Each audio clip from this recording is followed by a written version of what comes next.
بسم اللہ الرحمن الرحیم۔ واقعہ کربلا ہر دور کی ذی شعور افراد کے لیے علم و آگاہی اور شعور و عرفان کا ذریعہ رہا ہے۔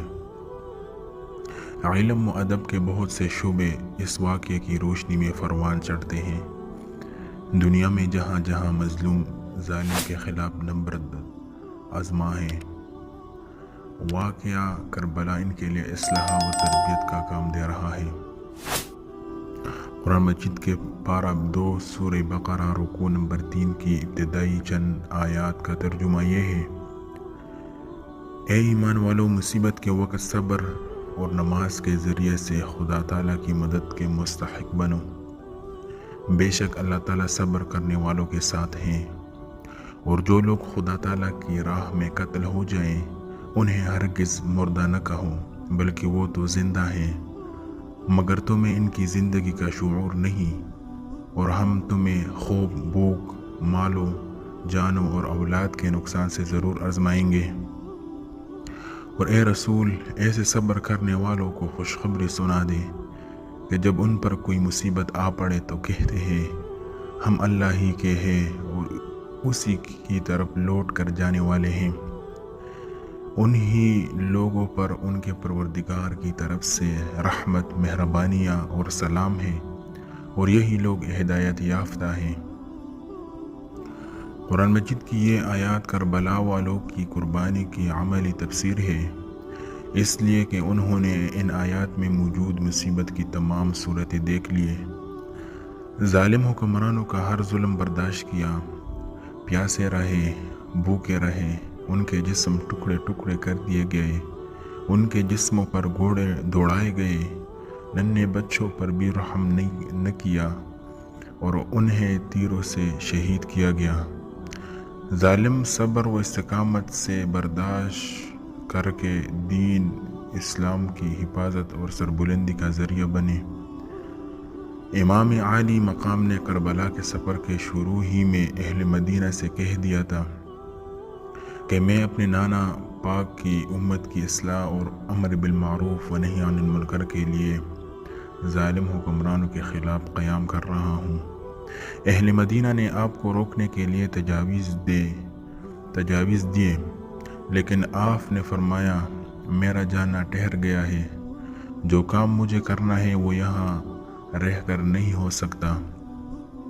اہل کوفہ نے ہزاروں خطوط لکھ کر اپنی قیادت کے لیے آپ کو بلایا، مگر ریاست کے مقابلے میں قیام کرنا آسان نہیں تھا۔ کربلا کے سفر کے پہلے مرحلے پر امام علی مقام کو اپنے بھائی مسلم بن عقیل کی شہادت کی خبر ملی، تو آپ نے اپنا سفر جاری رکھنے کا عہد کیا۔ اپنے سفیر مسلم بن عقیل کی شہادت کو امام علی مقام نے نہایت صبر و رضا سے برداشت کیا۔ مدینہ سے روانگی کے وقت آپ کی بیٹی سیدہ فاطمہ الصغریٰ بیمار تھی اور سفر نہ کر سکتی تھی۔ یہ جدائی بھی امام علی مقام نے برداشت کی۔ اپنے حج کو عمرہ میں تبدیل کیا، اس لیے کہ دوران حج دہشت گردی کے منصوبے بن رہے تھے اور کعبے کی حرمت واجب تھی، لہٰذا امام علی مقام عمرہ ادا کر کے مکہ سے نکل رہے تھے اور حاجی مکہ میں داخل ہو رہے تھے۔ کربلا کے قافلے میں ہر عمر اور طبقے کے افراد موجود تھے، بچے، جوان، بزرگ، خواتین، جن کی سردارہ سیدہ زینب رضی اللہ تعالی عنہا تھی۔ انہوں نے اپنے دونوں بیٹے عون و محمد دین اسلام پر قربان کر دیے۔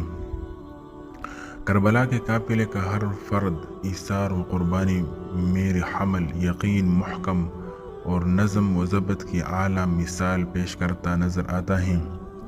حبیب ابن مظاہر اسدی اپنے بڑھاپے کے ساتھ امام حسین کے ساتھ ہیں اور شہادت کے لیے بے قرار ہیں۔ حضرت عباس عملدار رضی اللہ عنہ چینی پوچھ کے صفحہ سالار ہیں، وہ پیاسے بچوں کو دیکھ کر بے قرار ہو جاتے ہیں اور امام علی مقام سے اجازت لے کر پانی حاصل کرنے کے لیے دریا پر جاتے ہیں اور پانی لے آتے ہیں۔ خود پانی نہیں پیتے کہ ان کے سردار امام حسین رضی اللہ تعالیٰ عنہ پیاسے ہیں۔